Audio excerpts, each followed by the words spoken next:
नमस्कार।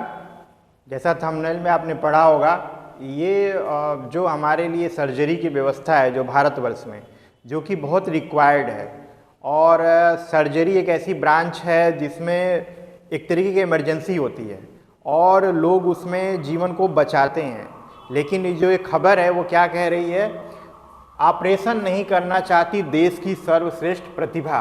तो जो नीट आपका यूजी का जो ये काउंसलिंग हुई है, उस काउंसलिंग का ये रेफरेंस लेके मैं आपसे बात कर रहा हूँ कि आखिर इसका कारण क्या है। और जो नीट पीजी का एग्ज़ाम हुआ है उसमें जो लगभग जो 1500 रैंक जो सबसे ऊपर की रैंक थी, जिसमें जनरली जो पहले के रुझान होते थे उसमें लोग सर्जरी ऑप्ट करते थे और सर्जरी लेते। तो सर्जरी में कई सारी चीज़ें होती हैं, जैसे एक जनरल सर्जरी है, गायनी है, आर्थो है, आई है, ईएनटी है। तो ये जो 4-5 ब्रांचेज हैं वो सर्जरी इसमें की जाती है। अब आपको पता होगा जनरल सर्जरी है, गायनी में जैसे ऑप्स जो डिलीवरी वगैरह होती है उसमें अगर सी सेक्शन की ज़रूरत पड़ती है, हिस्टेक्टोमी की ज़रूरत पड़ती है। और आर्थोपेडिक में आपको मालूम है आर्थोपेडिक सर्जरी जो होती है इसमें हड्डी रोग की चिकित्सा की जाती है। अक्सर इसमें ट्रामा या एक्सीडेंटल केसेस होते हैं जिसमें अगर सर्जरी तुरंत न की जाए तो जान जाने का खतरा रहता है। गायनी में तो खैर 2 लोगों का जीवन इसमें जुड़ा रहता है, आखिर 2 लोग का जीवन बचाना है। आई की सर्जरी देखिए, जैसे कैटरेक्ट जो है वो हमारी इतनी बड़ी आबादी है और एक तरीके का सेनाइल डिजीज है जो सबको जीवन के अंतिम चरण में ये कैटरेक्ट का ऑपरेशन कराना पड़ता है, उस तरह की सर्जरी में। और ईएनटी सर्जरी जो है, ईयर नोज थ्रोट की जो सर्जरी है, इसमें आप जो नंबर देखेंगे, जो पहले 1500 जो अपने स्कॉलर थे उसमें उन्होंने क्या लिया है, आप देखिए कि सामान्य सर्जरी जो है उसमें केवल 95 लोगों ने लिया है।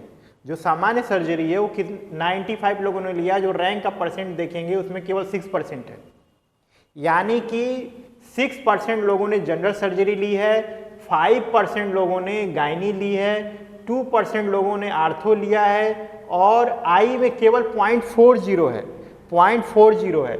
और ईएनटी जो सर्जन है वो 0.20, मतलब 3 लोग ही इसमें से बनना चाहते हैं। कहने का मतलब है ये हायर रैंक हाईली स्कॉलर लोग हैं। अगर ये लोग सर्जरी जैसी चीज़ों को ऑप्ट नहीं करेंगे तो क्या होगा कि आने वाले 10-20 सालों में हमें क्वालिफाइड सर्जन मिलना बंद हो जाएंगे।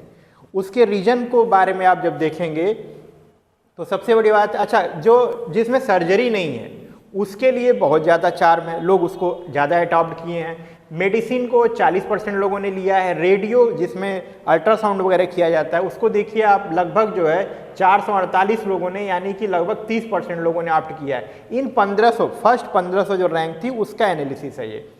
जो स्किन डिसऑर्डर में देखिए 8% से ज़्यादा लोग हैं और शिशु रोगों में, बाल रोग में 5%, में मनोरोग या साइकेट्रिक में 0.46, यानी कि लगभग आप देखिए जो 85% जो सीटें हैं वह जो आपकी जो सर्जरी की इतर जितनी भी चीज़ें हैं उन ब्रांचों से फुल हुई हैं। और जो प्रतिभाएं हैं, जो स्कॉलर हैं, जो अगर मान लीजिए 1500 लोगों में अगर 50% भी लोग भी सर्जरी को ऑप्ट करते तो भारत जैसे देश में जिसकी बहुत आवश्यकता है, आज नहीं तो कल हमें बहुत बड़े लेवल पर सर्जरी की जरूरत पड़ेगी। चाहे वो अब 150 करोड़ की हमारी आबादी है, अगर रेटिना, अगर मान लीजिए कि कैटरेक्ट की सर्जरी के लिए कोई उपलब्ध नहीं होगा तो क्या होगा, कैसे कार्य होगा। ये एक तरीके का खतरा है। कारण क्या है कि लोग सर्जरी के लिए क्यों जा रहे हैं, सर्जरी के लिए नहीं जा रहे हैं और गैर सर्जरी जो शाखाएं हैं मेडिसिन वगैरह में ज़्यादा ऑप्ट कर रहे हैं, उसका कारण क्या है। उसका कारण आप देखेंगे तो कारण भी यहीं लिखा है। आखिर जो लोग सर्जरी में जाते हैं उसके लिए अखिल भारतीय अध्यक्ष डॉक्टर लक्ष्य मित्तल ने कहा, उनका रिफरेंस है, उनका ये कोटेशन है, इसमें ये लिखा हुआ है कि मनुष्य का शरीर जो है वह कोई रोबोट नहीं है, यानी कि जो फिक्स प्रोटोकॉल है वो ऐसा बिहेव नहीं करता। आप एक दवा देंगे तो वैसे ही काम करेगा, तो ऐसा नहीं है। लेकिन मेडिसिन में क्या होता है, आपने कोई दवा दी, उसने काम नहीं किया तो नेक्स्ट ऑप्शन में क्या करेंगे, नेक्स्ट विजिट में या फॉलो अप में आप क्या करेंगे, दवा को चेंज कर सकते हैं। लेकिन सर्जरी में क्या होता है, सर्जरी में अगर कोई दवा रिएक्ट कर जाती है या फिर कोई प्रतिक्रिया शरीर से आती बिल्कुल अलग तरह की जो सर्जन के लिए बिल्कुल नया होगा, तो ऐसे में क्या होता है, जनरली लोग इस बात को समझ नहीं पाते और वो ये समझते हैं कि सर्जन की गलती है। सर्जन की गलती होने का मतलब यह है कि उसमें आप देखिए कि सबसे पहले तो मारपीट दिया हुआ है। सबसे पहले क्या होता है, सर्जन के साथ या कंसल्ट हॉस्पिटल जो भी होगा वहाँ पे मारपीट लोग करेंगे, तोड़ फोड़ करते हैं।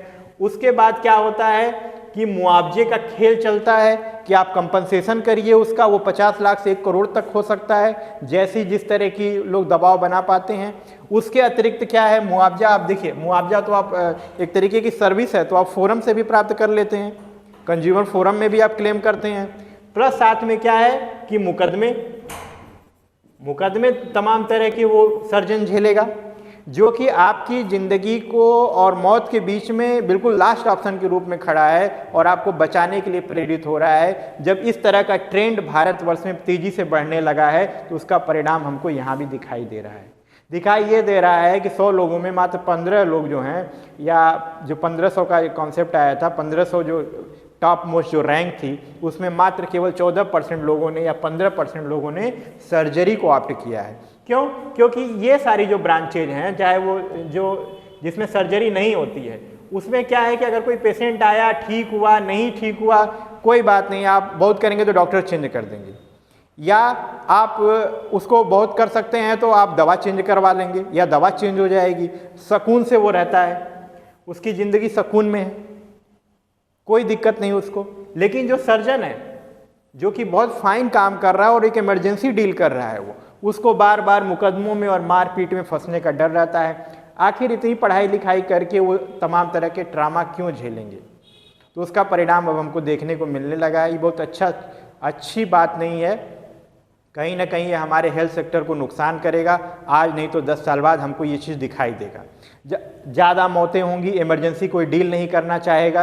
आप देखते होंगे कि बहुत कम अस्पताल जो हैं इमरजेंसी की तरफ जाते हैं, और जो लोग ट्रामा सेंटर चला रहे हैं वो एक तरीके की ज़बरदस्ती वाली व्यवस्था है, ठीक है, तो वो तो पहले ही बोल देते हैं। यानी कि जो एक लड़ने के लिए जो उतारू है, वो सिस्टम आप लड़ना चाहते हैं, सामने वाला सिस्टम भी लड़ना चाहता है, तब तो भाई सर्जरी होगी और सब काम होगा। वरना अगर कोई सहृदय डॉक्टर है, कोई जेन्युइन डॉक्टर है, तो वो इन चीज़ों में नहीं पड़ना चाहेगा कभी भी।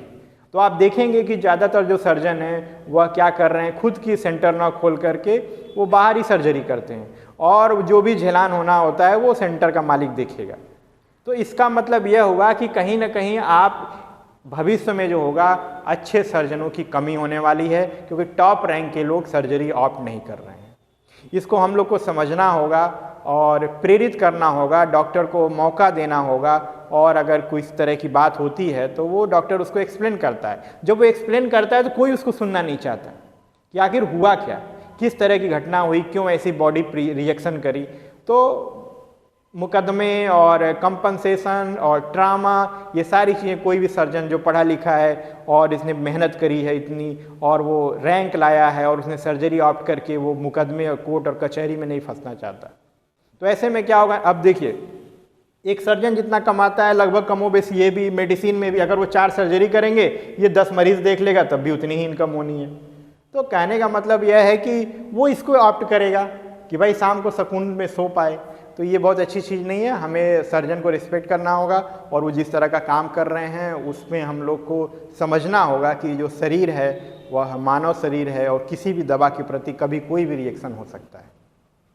तो मैं समझ रहा हूँ कि आप इस बात को समझेंगे। आपसे रिक्वेस्ट है कि सर्जरी एक बहुत अच्छी ब्रांच है, और इसमें अच्छी अच्छी प्रतिभाएं जो टॉप 1500 में हैं, वो उल्टा होना चाहिए था। 85% लोग इसको सर्जरी को, क्योंकि सर्जरी केवल जनरल सर्जरी नहीं है, गायनी है, ऑप्स है, और आर्थो है, आई है, ENT है, और ये सारी सर्जरी जो है बहुत ज़रूरी सर्जरी होती हैं, और इसमें जान जाने का खतरा रहता है अगर सही सर्जन आपको नहीं मिलता है।